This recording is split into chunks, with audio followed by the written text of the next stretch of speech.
Well, welcome back in time to the first episode of the Mages and Sages podcast back from 2019. Curry, my co-host and producer, has cut these episodes up into smaller bites so we can get them out there to you. We're going to title each one with what was talked about to make it easier to find and digest the information you're looking for. So without any further ado, here you go. Okay, welcome to Mages and Sages. Today we're going to be speaking with the creator of the Forgotten Realms, Ed Greenwood. Ed has been a powerhouse in the gaming industry since he was very young. I say very young when he sold his original Forgotten Realms to TSR way back in, what was it, Ed, 1984? Yeah, the Realms, I sold the Realms to TSR in 1986. I started writing for Dragon in 1979. That's it. There you go. That's it. You started writing, but you wrote truly your first story about any of the any of the creations that you've been using in your novels and your stories back when you were 8 years old, and I believe it was One Comes Unheralded to Zerta. Yes, that was the first Realms story. I actually started writing about the Realms when I was 5, but I didn't know it was the Realms. I was just working in this fantasy world, and a year after I started, when I was 6, I had figured out it was the Sword Coast, and it was Mert the Moneylender having little short story adventures, and he was always running afoul of the local authorities, his creditors, and whichever new enemies he'd made during the story. So at the end of each story, he would leave town in a hurry, and so he went from city to city, trending south along the Sword Coast. So city by city, I was exploring the Sword Coast, and yeah, that was it. So the realms just kind of took shape as Mert was running from authorities. Yeah, and it was fictional. This is long before there were any role-playing games beyond something called Kriegspiel, which is a military simulation game, not a game you would buy and sell, a game that general staff people played to train their officers, where you put people in different rooms and you simulate the fog of war by sending runners with orders, and you see how much of a mess they get into. Right. In real life. Yeah, but I mean, we are talking 10 years before any role-playing games. Dungeons and Dragons, 10 years before Dungeons and Dragons. So this is back when Gary Gygax was still coming with chainmail. Yes. Yeah. Okay. And I didn't know about chainmail because I hadn't yet discovered that there were such things as hobby shops, and there were no such things as game shops. Hobby shops sold model railroading, dollhouse stuff and dolls, car racing, model car racing, and endless kits for making model airplanes and cool model cars and so on. And then there were simple games like tic-tac-toe and chess and backgammon, and then there were all the commercial games like Yahtzee, Monopoly, endless variations on steeplechase or dog race or whatever you want to call it, Parcheesi, and all that stuff. But there was no such thing as the wonderful fantasy worlds that we explore in games. The closest you got to a fantasy game was Candyland.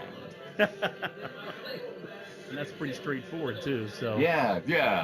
that's not what we would consider a fantasy land anyway. But that's wild. I never would have known that. Now, you to get a little more history back on how you learned your writing style, because it's very unique and very very colorful. And when you're allowed to let loose, it gets very colorful, which I do appreciate. So where did you get your inspiration? I mean, I know you read a lot of books in your father's basement. So what books did he have down there that gave you the greatest inspiration to develop your own style? Well, yeah, the books in his basement I didn't get to read because they were locked away. They were either top secret NORAD stuff or astrophysics or electronics books, and I wasn't interested.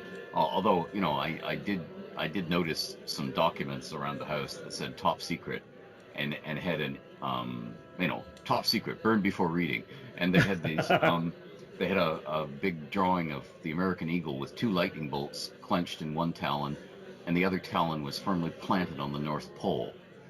because it was, you know, guarding North America against That was bombers over Strategic the. Air Command, it sounds like. I guess, you know, yeah, but I mean, I was too young and I didn't care. But yeah, halfway down to the basement was my dad's den, which all of us kids came to politely loathe in later years because it's where we had to do our piano practice at the piano. He had a piano in there. He had a black and white TV. Well, there was nothing but black and white TV. Yes, I'm that old. And and he had crammed all sorts of bookshelves in there that he built himself to fit the exact height of books, which meant everything in there was cheek by jowl by size.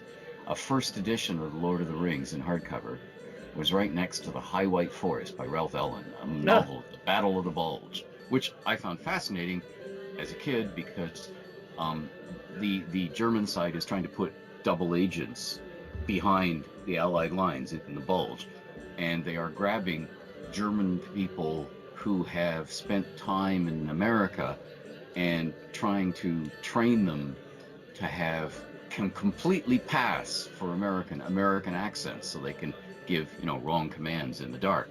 And there's a classroom, and the SS officer is coming to inspect the class, and the teacher is trying to get them to say the F-bomb for 3 pages. And there's lots of fagok and stuff like that because they just can't manage it. And of course, when you're like 5 years old, you find it's hilariously funny. Of course you do. Yeah, but no, the point is, my dad had everything in that den, from the proceedings of the IEEE, the International Something of Electrical Engineers, down to what would pass in those days for lurid paperbacks. The Nude Said No. I spent years searching for The Nude Said Yes and never found it. You know, she was staked out nude in the sun, naked in the sun to die. Owl Hoot Trail. You know, these wartime paperbacks on paper that was, and bindings that were beginning to go even then. And I would come pounding upstairs to my dad and say, "This was great, Dad. Where's the next one?"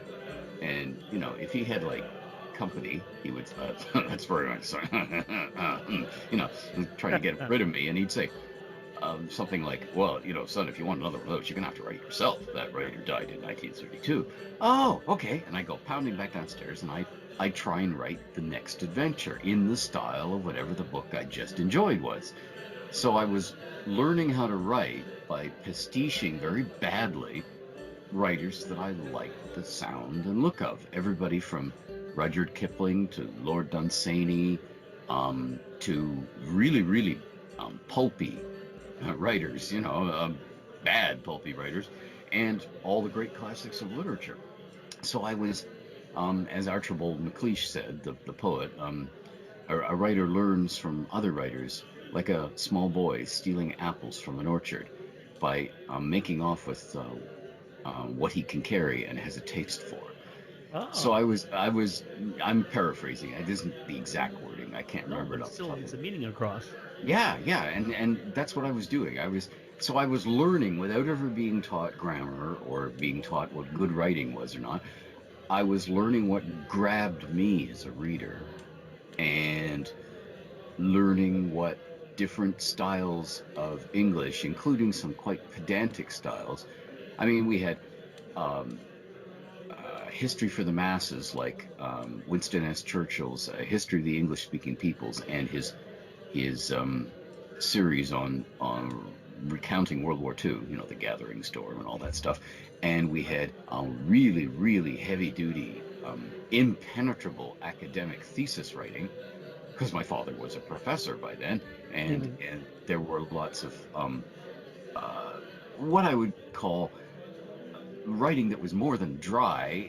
It was deliberately cryptic and obtuse, as in, you would never say, "It's clear from this, that." You would say, "As anyone who has a nodding acquaintance with the sources will readily discern," you know, and it would go on like that for pages. I learned how to write like that. People at TSR would notice that I had run-on sentences that went on for pages.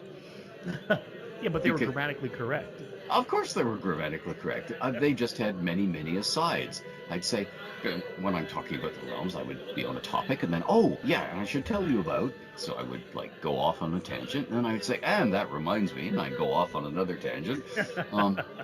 As Peter Archer at TSR much later on said, this chapter is a bit shrubby, meaning like a shrub, it grew in all directions with little twigs and branches going off. Let's prune some of these. So anyway, I learned to all these different styles, all of them, from high to low, and therefore when I came to write something, I could try to copy the style of anybody from P.G. Wodehouse to Kipling to Dunsany to Lynn Carter, who was by then beginning to bring back into print all the classics of fantasy, from the Amadis of Gaul and all the ancient romances, the very things that Cervantes lampooned in Don Quixote. Right. He's parodying them. So all of that old stuff and all of the Arthurian and Robin Hood retellings, there's everything. So I could therefore unload upon an unsuspecting reader all sorts of different styles. And, like 400 books later, I'm still learning different styles. Like the ones I post on Twitter now have to be very, very short and succinct. Right. And so you learn a new thing. So that was Ed talking about his beginning when he was a young boy, about how he got his writing style and how he kind of developed that over the years. And his father's collection played a big part of that. And coming up after this is Elminster in Hell and what that meant for his writing. La la la la, la la la la.